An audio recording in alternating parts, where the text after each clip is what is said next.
All right, fig lovers, this is Ross the Fig Boss. Today's video is titled Fig Trees and Frost. Is my fig tree dormant?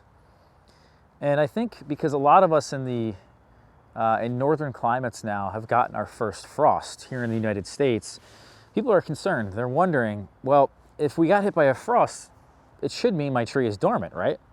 Well, the answer is no. In fact, if you're thinking about putting away your fig tree into winter storage, if it's in a container, or if you're thinking about wrapping your fig tree after that first frost, I would really consider slowing down and waiting. In fact, here in the Philadelphia area, although we had our first frost actually a few days ago, or actually the second frost was a few days ago, our first frost was probably about a week and a half ago, I'm still very far away from putting my fig trees away in winter storage, and also very far away from protecting my figs and even pruning my fig trees.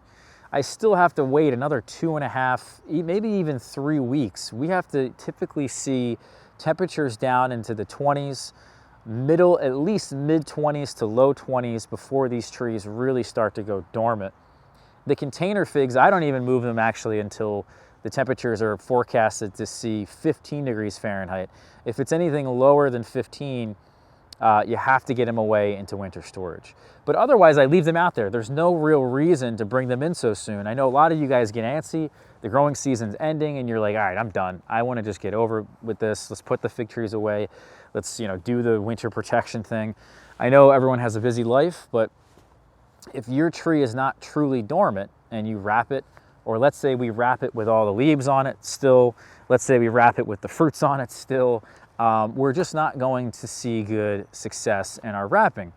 We cannot have excessive moisture, even if it's from what looks like leaves that really are falling off and they look pretty dried up. This is going to create a problem inside the wrapping. We want to make sure we're wrapping our fig trees, that all the moisture is being kept out and none of it's really inside or being trapped in. So we want to make sure the trees are basically bare, the fruits are off the trees, and the same thing with our potted figs. If they're not fully dormant by the time we put them away in winter storage, they could potentially wake up too soon in the springtime, or let's say even in the wintertime. I get so many questions every year that say, hey Ross, it's now February, it's January, my fig tree's woken up and we're like 3 months away from our average last frost date. What do I do? And it's just crazy. I really feel bad for everybody who messaged me about that. It's just such a common problem and it ruins your entire season. So let's talk a little bit about the frost, because what's happening here is that the frost is hitting all the leaves of our trees, or at least the higher points on our trees. If your frost isn't hard enough, it doesn't necessarily hit all the leaves just yet, because the frost settles. And if it's not cold enough, the frost doesn't necessarily reach the ground where it's still warm. So what happens, it hits the tops of the leaves, and this is normal to see these crumpled, dried up looking leaves after the frost. There's nothing wrong. This is absolutely what we want to see. We need to see about 2 to 3 frosts. Again, temperatures in the low 20s for the in-grounds, temperatures around 15 degrees for the potted figs. And so, this is totally normal, is that the frost hits these leaves and the tree now is saying to itself, all right, well, we got hit by this frost, and I'm gonna now, because of the soil temperatures, also they're decreasing, and also because of the air temperatures and the frost that we had, we're now gonna start to go to sleep by actually taking our sap flow that normally in the growing season is at the higher points of our tree, right? If you ever cut a fig, you'll see that the sap is really leaking. Even when you pick figs that are unripe on the tree and harvest them, that sap is really flowing. But in the wintertime, the sap returns from the branches, the tips of our branches, all the way down into the trunks, and then all the way down into the roots. And that's where it's stored in the wintertime. And so, and then in the spring, think about a maple tree, how this works. The sap rises also from maples and all kinds of other trees, from the roots to the tips of our branches. On the way up, people who harvest maple syrup are capturing some of that sap, processing it, and that's what we eat as maple syrup. So the same thing is happening here with our fig. We want to make sure before we prune them, before we put them away, before we wrap them, whatever it is that we're doing for our winter protection, that the sap flow has now returned down into the roots, or at least most of it. If I take my pruning shears and I were to come in here and I were to make a cut, and I were to still see that there is some sap flow in those branches, well, you know, it's not the end of the world. Of course, we could still, you know, count on them going dormant, and it's not necessarily a bad thing to do the pruning, but I would always wait as long as possible to prune my fig trees, because I would rather have those carbohydrates. That's what the sap is. That's what we eat from the maple tree, is the tree's carbohydrates.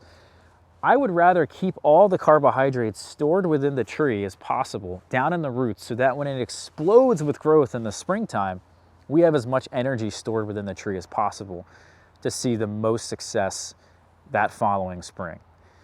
Now, I get this question a lot, and they say, Ross, well, I don't have a dormancy, I don't have frost.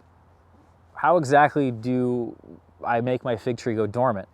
You know, I think first and foremost, that's the way we know it's dormant, is by the sap flow returning down in the roots. It's not the leaves, it's not anything else. But if you live in a climate like Florida, where it's quite tropical, you don't really have a frost, you don't have a dormancy period. If you live in California, where it's tough to grow apples with, you know, higher chill hours, this is a problem that consistently happens with you guys, and the best advice I can give you is actually just to remove the leaves manually. So instead of the frost coming in here, removing those leaves, it's the same phenomenon. If we actually remove them ourselves with our hands, we are going to have the same effect, believe it or not. If we can also decrease the water, stop them from growing, remove those leaves, that's the quickest way to send our tree into dormancy. And you'll start to see maybe not all the sap flow, but most of the sap flow is starting to return down in the roots. And in that period where you guys have the coldest weather, you can then start doing your pruning at that time. So, you know, remove all those leaves if you think you're done with the season, or you're getting close to that cold point of your year. Some of you guys may still be quite a while away. So there's no exact rush, but you want to give your trees about 2 to 3 weeks, hopefully, of removing those leaves for them to go dormant, and then you should be good for the next growing season. So there it is, guys. That's all about dormancy. That's all about frost. Is your fig tree dormant? What happens after the frost? And thank you guys here for watching this one. We'll see you for the next video. Hit that like button, guys. Hit the subscribe button. Take care.